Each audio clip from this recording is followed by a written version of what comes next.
बात बिहार की। सम्राट कैबिनेट में इस जाति से एक भी मंत्री आखिरकार क्यों नहीं चुना? क्यों इस जाति को कोई भी पद नहीं दिया गया? आप सोच रहे होंगे किस जाति की मैं बात कर रही हूं। नमस्कार, आप देख रहे हैं न्यूज़ 18 का डिजिटल प्लेटफॉर्म। मैं हूं आपके साथ श्रुति श्रीवास्तव।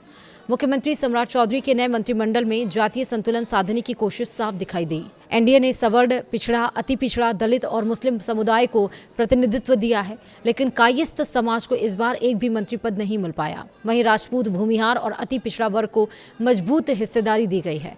राजनीतिक जानकारों का मानना है कि आगामी चुनाव को देखते हुए एनडीए ने उन जातियों पर ज्यादा फोकस किया है जिनका सीधा चुनावी प्रभाव माना जाता है, और इसी वजह से कुछ जातियां इस बार प्रतिनिधित्व से बाहर रह गई हैं। विस्तार से समझिए। मुख्यमंत्री सम्राट चौधरी के नेतृत्व में बने नए बिहार मंत्रिमंडल में जातीय और क्षेत्रीय संतुलन साधने की पूरी कोशिश दिखाई दे रही है। एनडीए ने इस बार सवर्ण, पिछड़ा, अति पिछड़ा, दलित और अल्पसंख्यक समुदाय को प्रतिनिधित्व देकर व्यापक सामाजिक संदेश देने की रणनीति अपनाई है। लेकिन इन तमाम समीकरणों के बीच एक ऐसी जाति भी है जिसे इस बार मंत्रिमंडल में एक भी जगह नहीं मिल पाई। इसे लेकर अब राजनीतिक चर्चा तेज हो गई है। दरअसल सम्राट कैबिनेट में यादव, कुर्मी, राजपूत, भूमिहार, ब्राह्मण, वैश्य, दलित, मुसहर, निषाद और कुशवाहा समेत कई बड़ी जातियों को प्रतिनिधित्व मिला है, लेकिन कायस्थ समाज से इस बार एक भी चेहरा मंत्रिमंडल में शामिल नहीं किया गया। बिहार की राजनीति में प्रभावशाली माने जाने वाले इस समाज को प्रतिनिधित्व नहीं मिलने पर सवाल उठने लगे हैं। हालांकि बता दें कि बीजेपी ने इसी साल जनवरी महीने में कायस्थ समुदाय से आने वाले नितिन नबीन को बीजेपी का राष्ट्रीय अध्यक्ष बनाकर बड़ा मैसेज दिया है। राजनीतिक विशेषज्ञों के मुताबिक इस बार मंत्रिमंडल विस्तार में संख्या और क्षेत्रीय प्रभाव को सबसे ज्यादा महत्व दिया गया।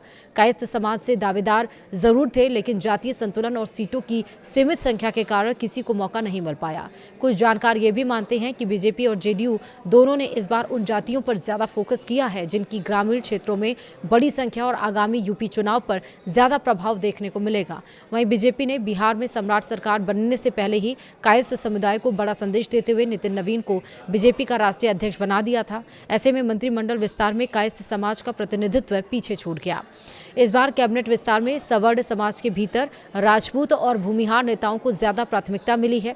बीजेपी और सहयोगी दलों से राजपूत समाज के 4 नेताओं को जगह मिली है, जबकि भूमिहार समाज से भी 3 चेहरे शामिल किए गए हैं। ब्राह्मण समाज को भी 2 प्रमुख चेहरे मिले हैं। वहीं सम्राट कैबिनेट में सबसे ज्यादा जोर अति पिछड़ा और दलित वर्ग पर दिखाई देता है। जेडीयू और बीजेपी दोनों ने मिलकर निषाद, धानुक, चंद्रवंशी, गंगोता, मुसहर और रविदास समुदाय से कई नेताओं को मौका दिया है। इसके अलावा दलित समाज से भी कई चेहरों को मंत्रिमंडल में शामिल किया गया है। एनडीए की रणनीति साफ तौर पर उन वर्गों को मजबूत संदेश देने की मानी जा रही है जो बिहार की राजनीति में निर्णायक भूमिका निभाते हैं। वहीं जेडीयू ने एक बार फिर से अल्पसंख्यक चेहरे के तौर पर जमा खान को जगह देकर मुस्लिम प्रतिनिधित्व बनाए रखा है। इससे जेडीयू ने अपने पारंपरिक सामाजिक समीकरण को संतुलित रखने की कोशिश की है। आपका क्या मानना है? क्यों कायस्थ को इस बार जगह नहीं मिली? कमेंट में मुझे जरूर बताएगा। फिलहाल वीडियो में इतना ही। नमस्कार।